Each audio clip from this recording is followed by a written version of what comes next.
નમસ્કાર, ધ બરોડિયનમાં આપનું સ્વાગત છે.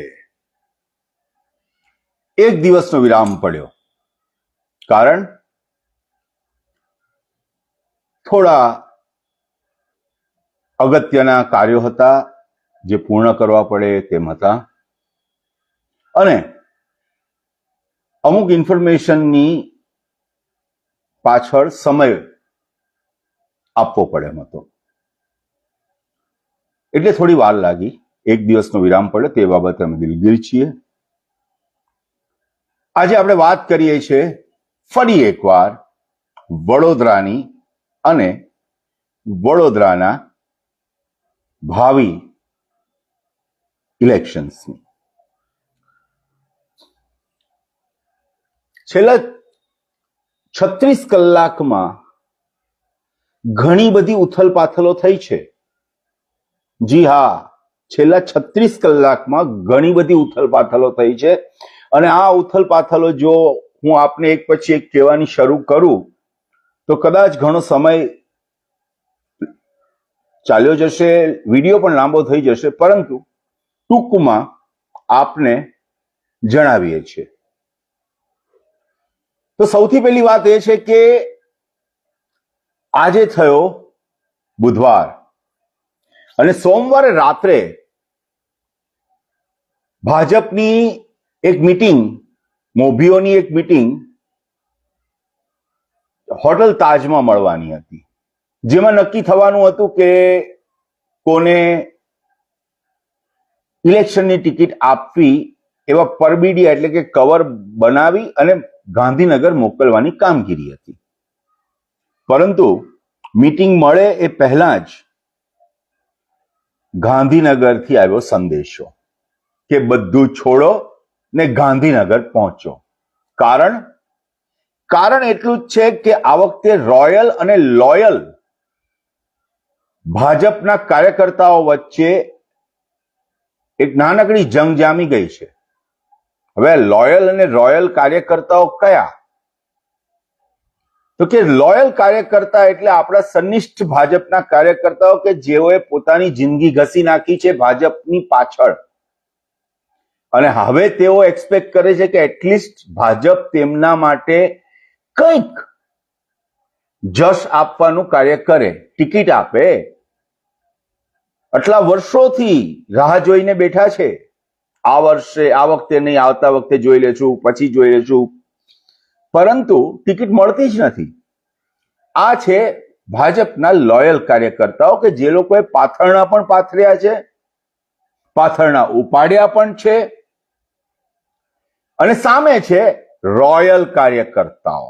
રોયલ કાર્યકર્તાઓ એટલે રાજાશાહી ઠાઠમાં જીવતા ભાજપના કાર્યકર્તાઓ કે જેઓ ભાજપમાં કોઈ ખાસ પર્ટિક્યુલર કાર્યની સિદ્ધિ હેઠળ ભાજપમાં જોડાયા છે અને હવે ટિકિટની માંગણી કરી રહ્યા છે, જેમાં મોટા મોટા બિલ્ડરો, ડેવલપર્સ, અમુક ડોક્ટર્સ, વકીલો નો પણ સમાવેશ થાય છે. હવે આ જે રોયલ અને લોયલ કાર્યકર્તા વચ્ચે જે યુદ્ધ ફાટી નીકળ્યું છે વડોદરાની અંદર, તેની અંદર વડોદરાના સનિષ્ઠ કાર્યકર્તાઓ તો એવું કહી રહ્યા છે કે આ વખતે જો પાથરનાર કાર્યકર્તાઓ કે જેમને પાથરણા પાથરવાનો કે ઉપાડવાનો અનુભવ છે તેમને ટિકિટ મળશે તો કાર્યકર્તાઓ કામ કરશે. જો તેમને ટિકિટ નહીં મળે અને રોયલ કાર્યકર્તાઓને ટિકિટ મળશે, શ્રીમંત કાર્યકર્તાઓને ટિકિટ મળશે, શ્રીમંત ઉમેદવારોને ટિકિટ મળશે, તો ભાજપના સનિષ્ઠ કાર્યકર્તાઓ ન્યુટ્રલ થઈ જશે અને કદાચ કોંગ્રેસ સાથે પણ જોડાઈને કામ કરે તો નવાય નહીં.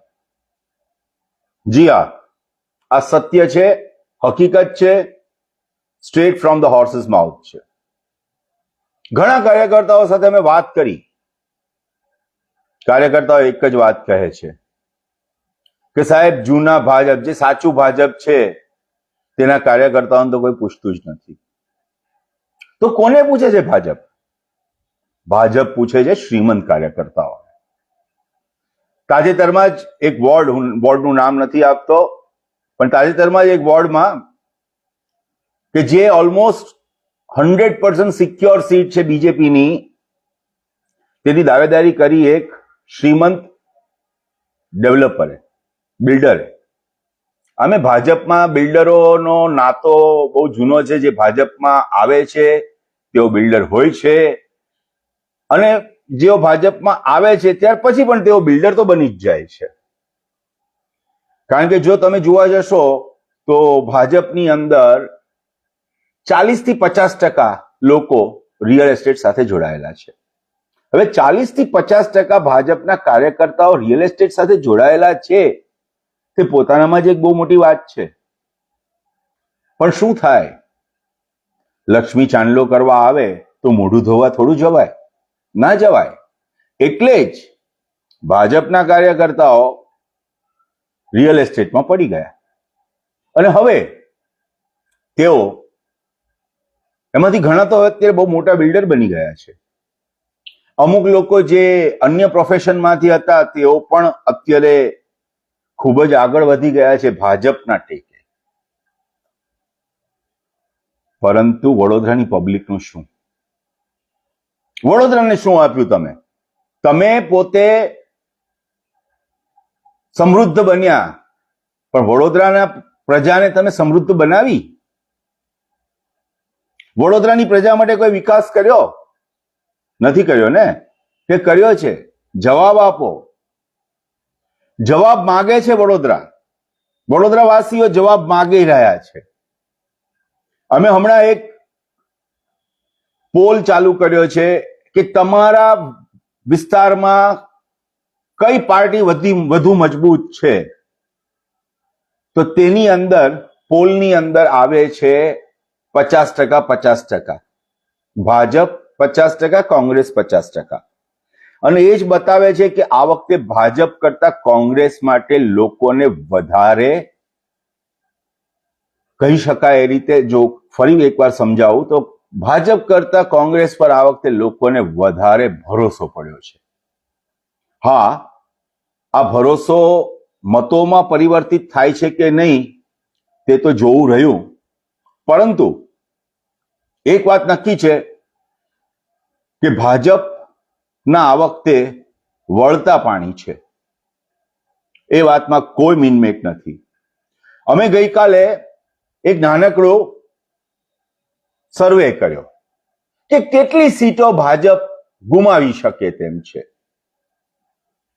તો તેની અંદર વોર્ડ નંબર 14, 15 અને 16, આ 3 વોર્ડ ની અંદર ઓલમોસ્ટ 100% સીટ, એટલે 4 તેરીને 12, 4 3 12, 12 સીટ તો આ 3 વોર્ડમાંથી કદાચ ભાજપ લાવી દે તો નવાઈ નહીં. કારણ કે 14 નંબરની અંદર મધુભાઈ શ્રીવાસ્તવના પુત્રી તીર્થ બ્રહ્મભટ્ટ, તો 15 નંબરની અંદર આશીષભાઈ, પારુલબેન, નીલમબેન, બારોટ સાહેબ, અને 16 ની અંદર ખુદ ગબ્બર પોતે એટલે કે બથુભાઈ. હવે જ્યારે 3 વોર્ડમાં તેઓની તાકાત છે, ત્યારે વોર્ડ નંબર 1 કે જે વર્ષોથી કોંગ્રેસનો જ રહ્યો છે, જેમાં અમીબેન ઝા ભરવાડ, માફ કરશો, ઝા ભરવાડ, આ બધા જ છે, તો એ 3-4 સીટ પણ એની નક્કી થઈ ગઈ. હવે વોર્ડ નંબર 3 ની વાત કરું છું. વોર્ડ નંબર 3 આ વખતે બહુ મહત્વનો છે, કારણ કે વોર્ડ નંબર 3 માં કૃતિબેન રાવલ ઉભા છે, અને તેઓ સક્ષમ ઉમેદવાર છે. પ્લસ તેઓ લોકોને ઓળખે છે, લોકો તેમને ઓળખે છે. વર્ષો સુધી ભાજપ સાથે બબ્બે હાથ કરવા માટે જાણીતા નિશાંતભાઈ અને કૃતિબેન આ વખતે વોર્ડ નંબર 3 માં છે. કૃતિબેન, અને તેમને ખૂબ જ સારો પ્રતિભાવ મળી રહ્યો છે. અને આ ઇન્ફોર્મેશન અમે પર્સનલ લેવલ પર વોર્ડ નંબર 3 માં જઈને લોકો પાસેથી જાણી છે, ત્યાર પછી અમે આપને જણાવીએ છીએ. એટલે કૃતિબેનની, એટલે લગભગ એક વખત એક એસ્ટિમેટ માંડો તો લગભગ હજી સ્વેજલ વ્યાસની સીટ વોર્ડ નંબર 8, એમની સાથેના જે એક સહ મહિલા ઉમેદવાર હતા તેમના સસરા ગુજરી ગયા, તેમનું નિધન થયું, એટલે તેમણે પોતાની ઉમેદવારી રદ કરી દીધી છે કે મારાથી લડાયું નથી. કારણ કે જે કોઈ આપણે ફેમિલીમાં કોઈ વ્યક્તિનું જ્યારે નિધન થાય ત્યારે 1.5 મહિનોથી 1.5 મહિનો એનો સૂતક ને એની વિધિઓ રહે છે, અને એ જ સમયમાં ઇલેક્શન છે, તો બે જગ્યાએ વ્યક્તિ પહોંચી ન વળે, એટલે તેમણે પોતાના કર્તવ્યને વધારે મહત્વ આપ્યું છે, ફેમિલીની પ્રાથમિકતા આપી છે, એટલે તેઓ અત્યારે નથી અને તેમની જગ્યાએ હવે નવા આવશે, જાહેર થશે. પરંતુ વાત એટલી ચોક્કસ છે કે વોર્ડ નંબર 8માં પણ ભાજપની અમુક સીટો જાય છે. આ ઉપરાંત ઘણી બધી જગ્યાએ અમને જોવા મળ્યું છે કે 4 સીટમાંથી 1 સીટ કોંગ્રેસને મળે છે, 3 સીટ ભાજપને મળે છે, કોઈ જગ્યાએ 3 સીટ કોંગ્રેસને મળે છે, 1 સીટ ભાજપને મળે છે, એટલે કે ક્રોસ વોટિંગના ચાન્સીસ છે, આખી પેનલ નીકળવાના ચાન્સીસ ઓછા છે. એટલે જો જોવા જઈએ તો ગઈ વખતે જે 4 કે 5 કે 6 સીટ આવી હતી ભાજપની, એની સામે આ વખતે 2 આંકડામાં સીટ, માફ કરજો, ભાજપની નહીં, કોંગ્રેસની જે 4 કે 5 સીટ આવી હતી તેની સામે આ વખતે કોંગ્રેસને લગભગ 2 આંકડામાં 10 થી 12 થી 15 સીટ મળે તેવું અત્યારે એક અનુમાન છે. હવે આ તો ભાજપ છે ને ઇલેક્શન છે, એટલે કંઈ કહેવું, કન્ફર્મેશન આપવું શક્ય નથી, કારણ કે ક્યારે શું થઈ જાય ને ક્યારે શું કરી નાખવામાં આવે તે આપણને ખબર નથી પડતી. પરંતુ હવે વાત કરીએ બીજેપીની, તો બીજેપી આજે રાત્રે સૌરાષ્ટ્ર કચ્છની આસપાસના વિસ્તારોમાં જે કોર્પોરેશનની ચૂંટણી યોજાનારી છે તેનું લિસ્ટ બહાર પાડી દે તો નવાઈ નહીં. જી હા, આ માહિતી હજી હમણાં જ આવી છે અમારી પાસે, તટસ્થ માહિતી છે કે પહેલું લિસ્ટ ભાજપ ગુજરાતની અંદર આજે રાત્રે બહાર પાડે તેવી પૂર્ણ શક્યતાઓ છે. અત્યારે ગાંધીનગરમાં મિટિંગોના દોર ચાલી રહ્યા છે. જે 20 સભ્યોની કમિટીની નિમણૂક કરવામાં આવી છે, તે 20 સભ્યોની કમિટી અત્યારે દરેકે દરેક ઉમેદવારના દાવેદારી ઉપર નજર ફેરવી રહી છે અને ખૂબ જ જલ્દીથી કદાચ પહેલું લિસ્ટ આજ રાત સુધીમાં બહાર પાડી દે તો નવાય નહીં. પરંતુ એ લિસ્ટ હશે સૌરાષ્ટ્ર કે કચ્છ બાજુનું, નહીં કે વડોદરાનું, કારણ કે વડોદરાનું કોકડું સખત ગૂંચાઈ ગયું છે. કારણ એ છે કે 76 સીટની અંદર 1400 થી વધારે ઉમેદવારો, 1434 ઉમેદવારો છે જેમણે દાવેદારી નોંધાવી છે ભાજપમાંથી, અને એ દાવેદારી નોંધાવનારા 1434 ઉમેદવારોમાંથી માત્ર 76 ઉમેદવારોને આ સીટ માટેની ઉમેદવારી કરવા મળશે, એટલે બાકીના નાસીપાસ થશે, આંતરવિદ્રોહ શરૂ થશે. અને એટલે જ ભાજપ આ વખતે ગેમ બહુ શાંતિથી રમી રહ્યું છે. તમને એવું લાગશે કે આ જ્યારે હોય ત્યારે ભાજપને કોંગ્રેસની જ વાત કર્યા કરે છે, તો સાહેબ ભાજપને કોંગ્રેસની જ વાત કરવી પડે, કારણ કે આમ આદમી પાર્ટીનું તો કોઈ સ્ટેન્ડ અત્યારે વડોદરામાં છે જ નહીં. હમણાં કઈક લોકતાંત્રિક પાર્ટી આવી તો એના ઘણા બધા લોકો કોંગ્રેસમાં જોડાઈ ગયા. એટલે જે કાંટે કી ટક્કર છે તે ભાજપ અને કોંગ્રેસ વચ્ચે છે, એ તો સૌ કોઈ માને છે. પરંતુ ભાજપે એક બહુ સારો પ્રયાસ કર્યો છે કે ખડગેજી એ જે ગુજરાતીઓ માટે કહ્યું કેરળમાં, તેને તેઓ હાઇલાઇટ કરવાનો પ્રયત્ન કરી રહ્યા છે. તે માટે તેઓ ચૂંટણી જેવા વ્યસ્ત સમયના માહોલમાં પણ ધરણા, પછી પ્રદર્શનો, આ બધું કરે છે. પરંતુ મારે એક જ વસ્તુ સમજવી છે. સૌથી પહેલા તો હું ખડગે સાહેબે જે ગુજરાતીઓ માટે ઓછું ભણેલા કીધું તે બાબતે હું પણ આ વાત સાથે સહેમત નથી. પરંતુ જે પણ પરિપ્રેક્ષમાં તેઓ બોલ્યા હોય તે પરિપ્રેક્ષને સમજવો પણ જરૂરી છે એવું હું માનું છું. હવે વાત કરું છું વડોદરાની. વડોદરાની અંદર ખાડા પૂર, ગૌચરની જમીનો બારોબાર સગે વગે થઈ ગઈ છે, આડેધડ ગેરકાયદેસર બાંધકામ પશ્ચિમ વિસ્તારમાં ચાલી રહ્યા છે, ચાલે છે અને બની ગયા છે, અને કોઈને પડી નથી કે રજા ચિઠ્ઠી પ્રમાણે બાંધકામ કરવું. મારી સામે એવા ઘણા દાખલા છે કે જેમની અંદર રજા ચિઠ્ઠી 4 માળની છે અને બને છે 5 માળ. 1 માળ બારોબાર બની જાય છે. અને હું આપની સામે એક પ્લેટફોર્મ પર એક જર્નલિસ્ટ તરીકે પૂર્ણ રિસ્પોન્સિબિલિટી સાથે આ વાત રજૂ કરી રહ્યો છું, કારણ કે અમારી પાસે પુરાવા છે અને પુરાવા વગર અમે વાત કરતા નથી. આટલી બધી ખરાબ પરિસ્થિતિ છે, જ્યારે વડોદરાની હાલત બદતર થઈ ગઈ છે, ત્યારે ઇલેક્શનના માહોલમાં ભાજપના કાર્યકર્તાઓ અને ભાજપના નેતાઓને ખડગે સાહેબના ગુજરાત વિરુદ્ધના સ્ટેટમેન્ટ ઉપર પ્રદર્શન, વિરોધ, રજૂઆતો કરવાનો સમય મળે છે, પરંતુ લોકોને મળવાનો સમય મળતો નથી, સામાન્ય પ્રજાને મળવાનો સમય મળતો નથી. હું એવું નથી કહેતો કે ખડગે સાહેબે જે વાત કરી છે તે સારી વાત કરી છે, ના, એ ખોટી વાત છે, પરંતુ એ સમય તમે એક વખત 2 વાર પ્રદર્શન કરી લીધા, પૂરું કરો, લોકોને મળો, લોકોના પ્રોબ્લેમ્સ જુઓ. ખાલી ખડગે સાહેબનું એક લાઈનની જે એમનો સ્ટેટમેન્ટ છે જેને કારણે પ્રોબ્લેમ શરૂ થયા છે, એ સ્ટેટમેન્ટને વધારે ને વધારે ચોળીને ચીકણી શું કામ કરો છો? શું તમારી પાસે બીજી કોઈ મુદ્દા નથી? ઇલેક્શનમાં કોઈ બીજા મુદ્દા નથી? કોંગ્રેસે પોતાનો મેનિફેસ્ટો બહાર પાડી દીધો છે. એ મેનિફેસ્ટો વિશે આપણે આવતીકાલે ખૂબ જ ઊંડાણપૂર્વક ચર્ચા કરવાના છીએ. કોંગ્રેસે પોતાનું કમિટમેન્ટ આપી દીધું છે. ભાજપના તો ઉમેદવારે નક્કી નથી થયા, તો મેનિફેસ્ટો ક્યાંથી રજૂ થશે?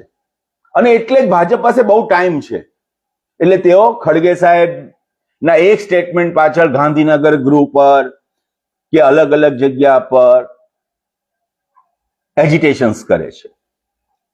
મારી ભાજપના તમામ નેતાઓ કે જેઓ આ જોવે છે, અમારો આ એપિસોડ અથવા જોશે, તેમને મારી એક નમ્ર વિનંતી છે કે સાહેબ, વડોદરાની વાત કરો, કેરલમ ને વડોદરા સાથે જોડવાનું બંધ કરો. કેરલમને વડોદરા સાથે જોડવાનું બંધ કરો. તમે જ્યાં સુધી કેરલમને વડોદરા સાથે જોડશો ત્યાં સુધી તમે શું પ્રૂવ કરશો?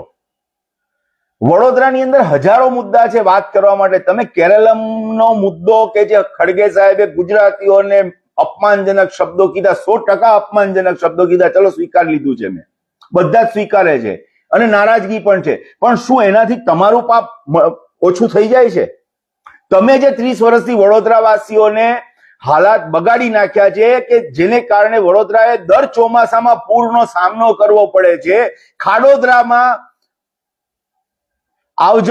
આવન જાવન કરવી પડે છે, રસ્તાઓના ઠેકાણા નથી, આડેધડ ગેરકાયદેસર બાંધકામો છે, અને એમાંથી અડધો તો તમારા બીજેપીના જ છે, ડાયરેક્ટલી ઇનડાયરેક્ટલી સંકળાયેલા.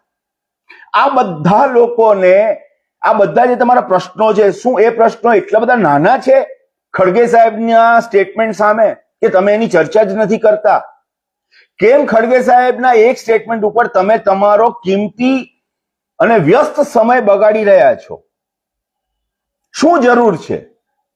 તમે એકવાર વિરોધ નોંધાવી દીધો, ગુજરાત સ્તર પર દરેક ગામ વિરોધ નોંધાઈ ગયો છે.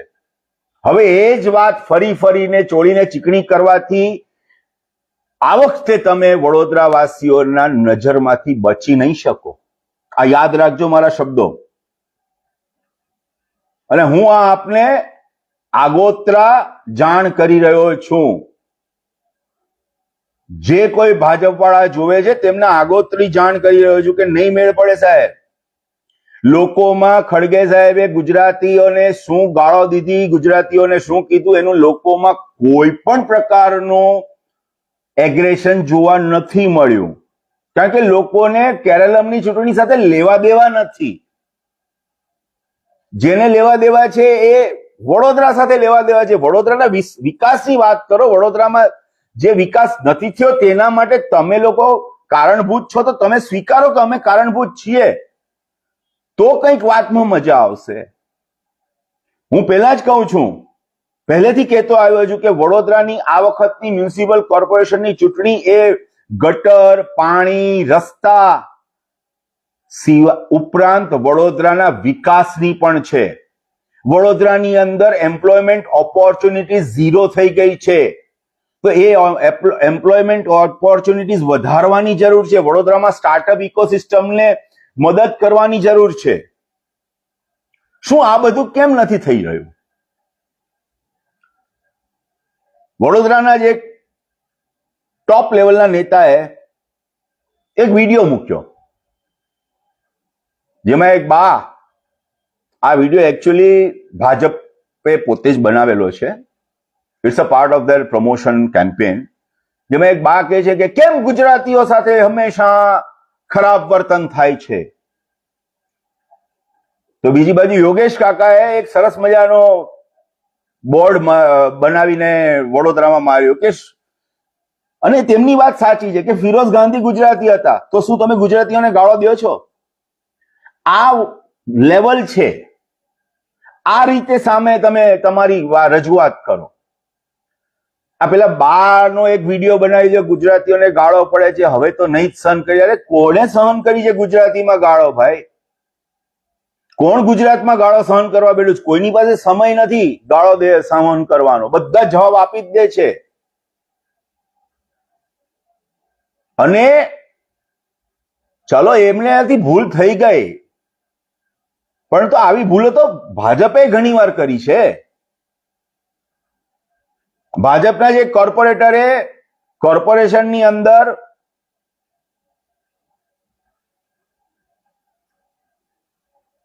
અશ્લીલ કહી શકાય તેવી રીતે પોતાનો પોઈન્ટ રજૂ કર્યો હતો અને પોતાનું એગ્રેશન રજૂ કર્યું હતું. તો શું એને તમે સાચું ગણો છો? આ તો કેવું છે કે ભાજપ વાળા એવું માને છે કે વડોદરાવાસીઓની જે યાદદાસ્ત છે, જે મેમરી છે, તે બહુ ઓછી છે, એટલે જૂના બધા કાંડ અમે જે કરેલા છે ને એ કોઈને યાદ રહેવાનું નથી. નવા કાંડ કરશું તો જ લોકોને યાદ રહેશે. સાહેબ, તમે કોવિડમાં ફેલ ગયા, તમે કોવિડમાં ફેલ ગયા છો. તમે વડોદરાના જે વિશ્વામિત્રીનો પ્રશ્ન છે એ ઉકેલવામાં પણ તમે ફેલ ગયા છો. તમે દરેક જગ્યાએ ફેલ ગયા છો, અને છતાંય તમે એક લાકડાની તલવાર જ હું તો કહીશ કે ખડગે સાહેબે હજારો કિલોમીટર દૂર કેરલાની અંદર સભામાં ક્યાંક વાત કરી કે ગુજરાતીઓ ઓછું ભણેલા છે. ચલો, એ વસ્તુ ખોટી છે, એવું ના બોલાય કોઈને, કોઈ પણ ભારતવાસી માટે આવો સ્ટેટમેન્ટ ના વપરાય. પરંતુ એ સ્ટેટમેન્ટને તમે ચોળીને ચીકણું શું કામ કરો છો? આગળ વધો. હું સમજી શકું છું કે ભાજપ પાસે અત્યારે બહુ સમય છે, કારણ કે ભાજપના કોઈ ઉમેદવારો નક્કી જ નથી થયા, એટલે ભાજપે ટાઈમપાસ કરવાનો છે. ક્યાં કરશે ટાઈમપાસ? ભાજપે પોતાનો ટેમ્પો જાળવવાનો છે, એટલે ટાઈમપાસ કરીને ટેમ્પો ઉભો કરે છે. પણ તો હવે તો સમય પાકી ગયો છે, તો એકાદ બે દિવસમાં ફટાફટ આવવા મળશે બધા લિસ્ટ. તમે કામ પર લાગો. તમારી ઓફિસીસ ચાલુ થઈ ગઈ છે ઇલેક્શન્સની, લોકલ ઇલેક્શનની ઓફિસીસ ભાજપે ચાલુ કરી દીધી છે. ત્યાં કામ કરીને લોકસંપર્ક કરો. જે રીતે તમારા ભાજપના મોભીઓ પ્રમુખ જે રીતે તમને જાણ કરી રહ્યા છે કે આપણે લોકસંપર્ક કરવાનો છે, હજી સુધી લોકસંપર્ક શરૂ થયો નથી ભાજપનો વડોદરાની અંદર. નહીં તો ભાજપનું આઈટી સેલ અને ભાજપના જે નેતાઓ છે ને, તે ફેસબુક અને ઇન્સ્ટા પર ફોટાનો વરસાદ વરસાવી દે, પરંતુ એ નથી થયું. એક અંદરની વાત કરીએ. આ વખતે ભાજપની અંદર નો રિપીટ થિયરી નહીં આવે એવા પૂરા ચાન્સીસ છે. આ વખતે ભાજપમાં રિપીટ થિયરીના ચાન્સીસ વધારે છે, કારણ કે વડોદરાના 2 થી 3 કોર્પોરેટરોને રિપીટ કરવાની વાત ચાલી રહી છે અને ઓલમોસ્ટ ફાઇનલ છે. ખાલી તેમને ઓફિશિયલ મેન્ડેટ મળે તેની રાહ જોવાઈ રહી છે. અને આ 2 કે 3 જે કોર્પોરેટર છે તે કારેલીબાગ વિસ્તારના કોર્પોરેટર હોવાની પણ માહિતી બહાર આવી છે. નામ હજી સુધી બહાર નથી આવ્યા, પણ કારેલીબાગ વિસ્તારના હોવાની વાત બહાર આવી છે. અને તેની પાછળ ઘણા બધા લોકોએ પોતાના સંબંધો વાપર્યા હોવાની પણ માહિતી બહાર આવી છે. જો કે એ તો જરૂરી છે, એ તો બધા કરતા જ હોય છે. પરંતુ મારે તો એક જ વાત કરવી છે કે ભાજપે પોતાના પોઈન્ટ પર રહીને ઇલેક્શન લડવાની જરૂર છે. તમે એવું ના માનો કે વડોદરાવાસીઓ, ખડગે સાહેબે જે કીધું ને કે ગુજરાતીઓ વિશે, તો તમે બોલતા નથી પણ તમે માનો છો ને કે વડોદરાવાસીઓ ને અમે ગમે તે રીતે દોરવીશું, દોરવાઈ જશે, નહીં દોરવાય. આ વખતે વડોદરાવાસીઓ આ વખતે બહુ ક્લિયર છે કે શું કરવું છે. આ વખતે વડોદરાની પ્રજા ચૂપ બેઠી છે, એનો મતલબ સમજી લ્યો કે વડોદરાની પ્રજા કંઈક મોટું કરવા માંગે છે. હું હજી પણ કહું છું કે આનો મતલબ એવો નથી કે ભાજપનું બોર્ડ નહીં આવે. ભાજપનું બોર્ડ આવશે, કારણ કે હજી એટલો બધો, ભલે ગંદવાળો સખત ડીકે છે, વડોદરાની હાલત બદતર છે, પરંતુ હજી બધાને આ સમજણ નથી પડી. પણ જેટલાને સમજણ પડી છે એ લોકો વોટ તો નહીં આપે. ભાજપનું બોર્ડ આવશે એવા પૂરા ચાન્સીસ છે, પણ એ બોર્ડ ગઈ વખત જેટલું સ્ટ્રોંગ બોર્ડ નહીં હોય. આ વખતે ઘણી બધી સીટો તૂટશે, એટલે ભાજપ માટે આ વખતે કપરા ચઢાણ છે. બોર્ડ આવશે એવા પૂરા ચાન્સીસ છે. આજે રાતના કદાચ સૌરાષ્ટ્ર, કચ્છના અમુક મહાનગરપાલિકાઓના માટે ઉમેદવારોના લિસ્ટ ભાજપ જાહેર કરે તેવી પૂર્ણ શક્યતાઓ છે. અમદાવાદની અંદર પણ ભાજપ લિસ્ટ જાહેર કરી શકે અમુક સીટોનું, તેવી શક્યતાઓ છે. પરંતુ બાકી બધી સીટો તો 1-2 દિવસ પછી જ શરૂ થશે. એટલે જે અમે સમય મર્યાદા આપને આપેલી છે કે 8મી કે 9મીની આસપાસ તમામ સીટો જાહેર થઈ જશે, તે અમારી જે આપેલી ટાઈમલાઈન છે તે ફરી એકવાર સાચી પડે તેવા પૂર્ણ ચાન્સીસ દેખાઈ રહ્યા છે. અને એનું કારણ ભાજપને અમે છેલ્લા 25 વર્ષથી કવર કરીએ છીએ. ઘણી બધી વાત કરવાની છે, ઘણી બધી ઇદમ તૃત્યમ વાત પણ કરવાની ઈચ્છા છે, પરંતુ અત્યારે આજે જીટીની મેચ છે, તમે બધા બિઝી હશો, એટલે વધારે વાત નથી કરતો અને અહીં જ મારો એપિસોડ પૂર્ણ કરું છું. જય હિન્દ, જય ભારત, જય શ્રી રામ, ઓમ નમઃ શિવાય.